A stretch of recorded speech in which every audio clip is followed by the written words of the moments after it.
नमस्कार, आप देख रहे हैं तुलसी न्यूज उत्तर प्रदेश और ख़ास बातचीत में आपका स्वागत है। आज हमारे साथ बातचीत करने के लिए मौजूद हैं चित्रकूट के युवा समकालीन चित्रकार चंदन सिंह जी, जिनकी कलाकृतियां न सिर्फ स्थानीय स्तर पर बल्कि राष्ट्रीय मंचों पर भी अपनी पहचान बना चुकी हैं। जल्द ही उनकी कलाकृतियां वाराणसी स्थित भारत कला भवन संग्रहालय में आयोजित अन्वेषण रिफ्लेक्शन ऑफ द सेल्फ प्रदर्शनी में प्रदर्शित होने जा रही है। आइए जानते हैं उनसे उनकी कला यात्रा, प्रेरणाएं और भविष्य की योजनाएं के बारे में।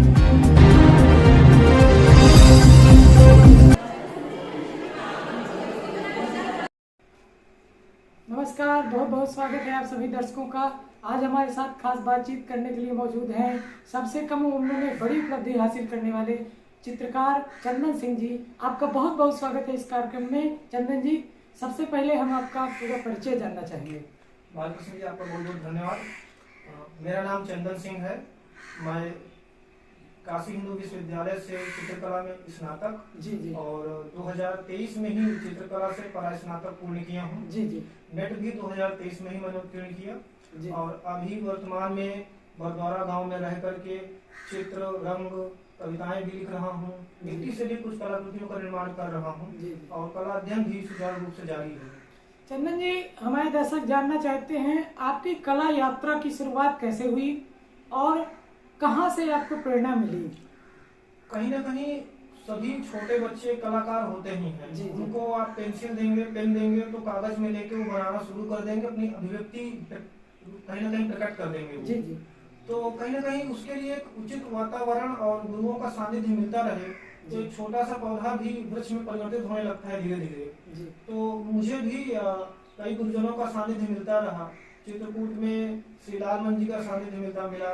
काशी हिंदू विश्वविद्यालय गया तो वहाँ भी कई गुरुजनों का सानिध्य मिला, उनसे भी सीखता रहा। सीनियरों से भी कला संबंधी वार्ताएं होती रही, बात करता रहा उनसे। और एक कलाकार के सामने प्रकृति की सुंदरता, प्रकृति स्वयं एक गुरु के रूप में, शिक्षक के रूप में हमेशा रहती है।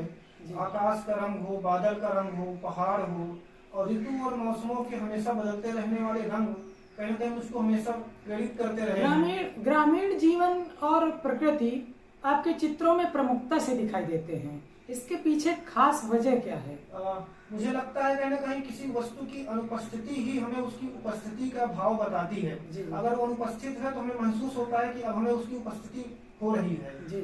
तो मैं जब हैदराबाद में कला अध्ययन कर रहा था तो वहाँ एक भी पेड़ तक नहीं था हमारे आसपास, खाली बस कंक्रीट की इमारतें थी। तो मेरे चित्रों में पहले से भी कोरोना के समय से ही गांव संबंधित कलाकृतियां मैं बना रहा था। हैदराबाद गया, वहां से वापस आने के बाद और सूक्ष्म रूप से ग्रामीण संबंधित विषयों पर कलाकृतियां बना रहा हूँ। एक थोड़ा सा परिवर्तन आया जब 2025 में मैं किन्नर अखाड़ा गया था। वहां पर मुझे पेंटिंग करना था, वहाँ के कुंभ के जो रुकने के आवास थे। तो वहां पर किन्नर अखाड़े में जो उनकी आध्यात्मिक पूजा होती थी किन्नरों की, उसमें वो त्रिभुज, वृत्त और आयत वर्ग का प्रयोग करते थे। तो उन कंपोजिशन, उन संयोजनों का, उन आकारों का मैंने अपने चित्रों में प्रयोग किया और धीरे धीरे उसमें पहाड़ी चित्रकला जो हमारी भारतीय चित्रकला परंपरा में रही है उसके भी रंगों का मैंने अपने चित्रों में प्रयोग किया है। और धीरे धीरे सीख रहा हूँ प्रकृति के बदलते हुए मौसमों से, ऋतुओं से वो जो रंग हैं उनको अपने कामों में ला रहा हूँ। चंदन जी, अभी अन्वेषण प्रदर्शनी में आपके कलाकृतियों का चयन किया गया है, ये आपके लिए कितना महत्वपूर्ण है? ललित कला काशी द्वारा पहली प्रदर्शनी 20 अगस्त 2024 को हुई थी, जिसमें बनारस के युवा कलाकारों में मैं भी शामिल था। मेरी भी कलाकृतियां उसमें लगी थी। 2025 में ललित कला काशी के निर्देशक श्री किशन लाल जी ने योजना बनाई कि 25 में भी ये प्रदर्शनी करना है। तो मुझसे कहा कि आप अपनी कुछ कलाकृतियां भेज दीजिए, हमें उचित लगेगा तो हम चयनित कर लेंगे। मैंने अपनी कलाकृतियां भेजी, उसमें मेरी 2 कलाकृतियां चयनित की गई हैं, जो भी आगे 8 सितंबर से 13 सितंबर तक भारत कला भवन संग्रहालय में प्रदर्शित रहेंगी। आपकी कलाकृतियां पहले भी देश भर के प्रतिष्ठित मंचों पर प्रदर्शित हो चुकी हैं। उनमें से आपके लिए सबसे यादगार मंच कौन सा रहा है? 89 एनुअल आर्ट एग्जीबिशन अमृतसर 2024 में मुझे फोन आया वहाँ से, Indian academy of fine art Amritsar से, कि आपकी कलाकृतियाँ चयनित हुई हैं।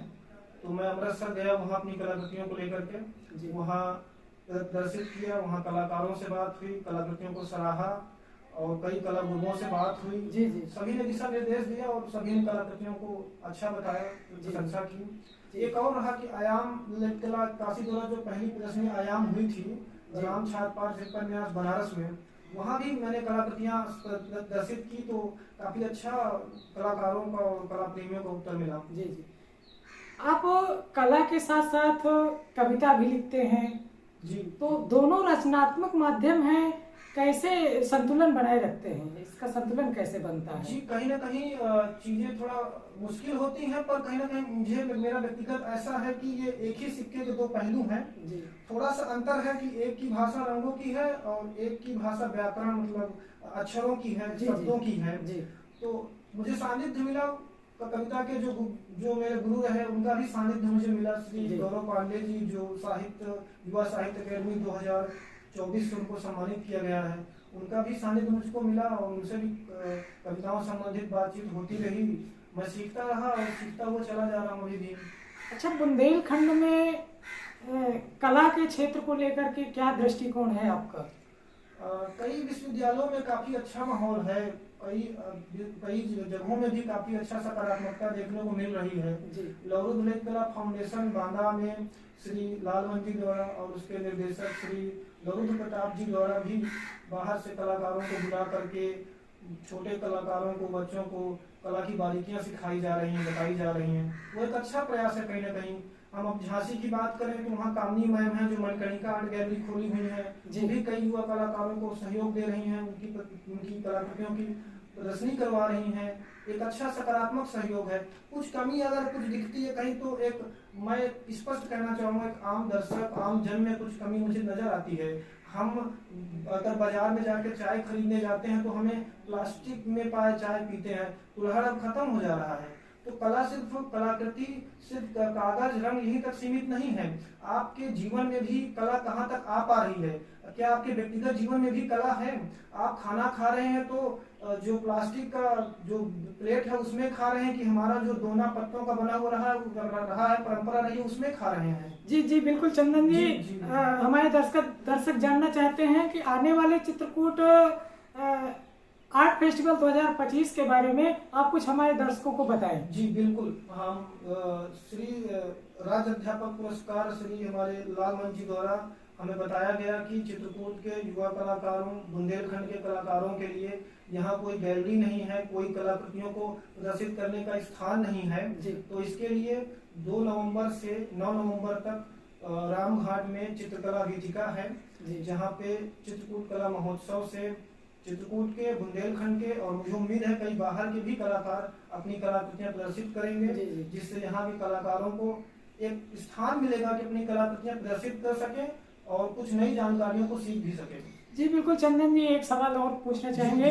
आज के युवा कलाकारों और छात्रों के लिए आपका क्या संदेश है जो कला के क्षेत्र में अपना करियर बनाना चाहते हैं, उनके लिए क्या संदेश है? जी बिल्कुल, कला का कोई भी क्षेत्र है। मैं जब मैं काशी हिंदू विश्वविद्यालय से निकल रहा था, बाहर आ रहा था, तो हमारे गुरुजनों ने हमसे यही कहा कि 2 शब्द कहे थे विजय सर ने, चरैवेति चरैवेति, मतलब चलते रहिए, बहुत ज्यादा किसी चीज के बारे में सोचिए मत, आप प्रयास करते रहिए, लगे रहिए। ये निश्चित नहीं है कि एक दिन में आप कुछ बन जाएंगे, लेकिन धीरे धीरे काम करते हुए, मेहनत करते हुए एक दिन कोई ना कोई ऐसा होगा जहाँ पर आप अपने आप को उचित स्थान में पाएंगे। तो यही है कि आप लगे रहिए, प्रयास करते रहिए धीमे धीमे। जी बिल्कुल, बहुत बहुत धन्यवाद चंदन जी आपका हमसे बात करने के लिए। बालकृष्ण जी आपका भी बहुत बहुत धन्यवाद।